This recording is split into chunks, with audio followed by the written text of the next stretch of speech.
सभी छात्रों को नमस्कार। मैं प्रकाश मोबे अपने इस YouTube चैनल पर आप सभी का स्वागत करता हूं। आज हम कक्षा 12वीं भौतिक शास्त्र की यूनिट फर्स्ट अध्याय 1 से शुरू करने वाले हैं। इस यूनिट में 3 अध्याय हैं और इसका ब्लूप्रिंट है 1-1 नंबर के 3 प्रश्न और एक 5 नंबर का टोटल मिलाकर के 8 नंबर की यूनिट है। तो अपन पहला चैप्टर देखें, विद्युत आवेश और क्षेत्र। अपन सबसे ज़्यादा इसमें फोकस करेंगे 5 नंबर के प्रश्नों पर। तो आइए शुरू करते हैं अपन 5 नंबर के एक प्रश्न से। प्रश्न है, बिंदु आवेश किसे कहते हैं?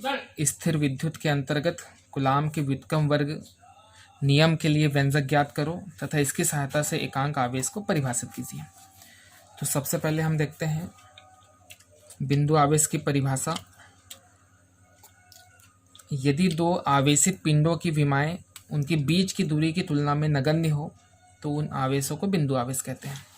कैसे समझेंगे? दो आवेशित पिंड, एक आवेशित पिंड ये और एक आवेशित पिंड ये मान लेंगे अपन। इसको M1 और इसको M2 नाम दे दें और इनके बीच की दूरी यहाँ से यहाँ तक है और इन बीच की दूरी की तुलना में ये नगण्य है, इसलिए अपन इसे बिंदु आवेश कहेंगे। इसके बाद अपन कूलाम का नियम देखें। कूलाम का नियम है, इस नियमानुसार किन्हीं दो बिंदु आवेशों के मध्य लगने वाला आकर्षण या प्रतिकर्षण बल का मान उन आवेशों के परिमाणों के गुणनफल के अनुक्रमानुपाती तथा उनके बीच की दूरी के वर्ग के व्युत्क्रमानुपाती होता है। ये कूलाम का नियम है। इसको समझने के लिए चित्र से समझते हैं। Q1 और Q2 दो बिंदु आवेश हैं जो एक दूसरे से r दूरी पर स्थित है। लिखा भी है चित्रानुसार, यदि Q1 और Q2 परिमाण के दो बिंदु आवेश एक दूसरे से r दूरी पर स्थित है, यदि उनके मध्य लगने वाला बल F हो, तब इस नियमानुसार, नियम में क्या बोला था, इस नियमानुसार किन्हीं दो बिंदु आवेशों के मध्य, ये दो बिंदु आवेश है, इनके मध्य लगने वाला आकर्षण या प्रतिकर्षण बल का मान उन आवेशों के परिमाणों के गुणनफल, मतलब यहाँ गुणा का चिन्ह, गुणनफल के अनुक्रमानुपाती तथा उनके बीच की दूरी r है के वर्ग के व्युत्क्रमानुपाती होता है।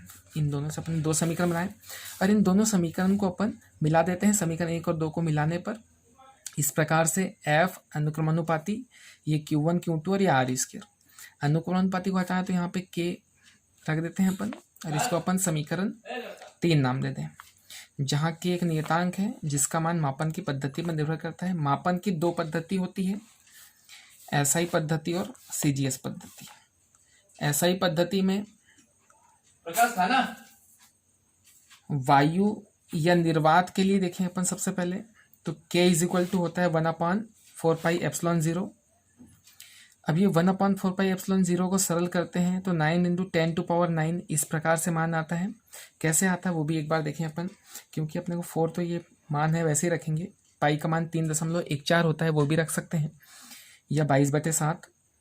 उसके बाद में एप्सिलॉन 0 का मान आप इस प्रकार से याद रखेंगे, 8.854 × 10⁻12 कूलाम स्क्वायर इंटू न्यूटन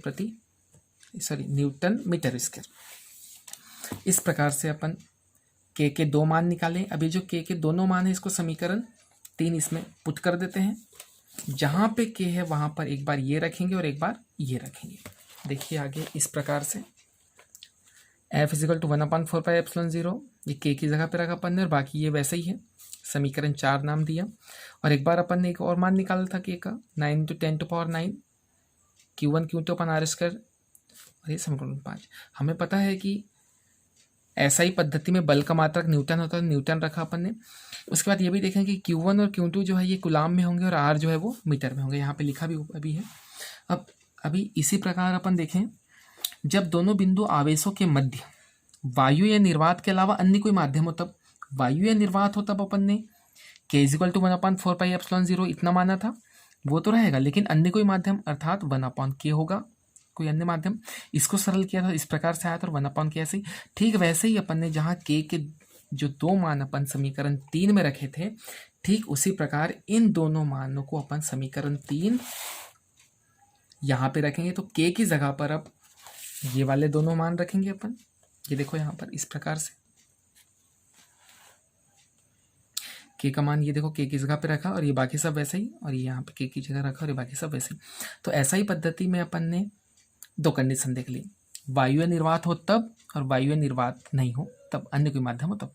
अब ठीक उसी प्रकार सीजीएस पद्धति में देखें, जब दोनों बिंदु आवेशों के मध्य वायु निर्वात हो तब k इज इक्वल टू 1 होता है।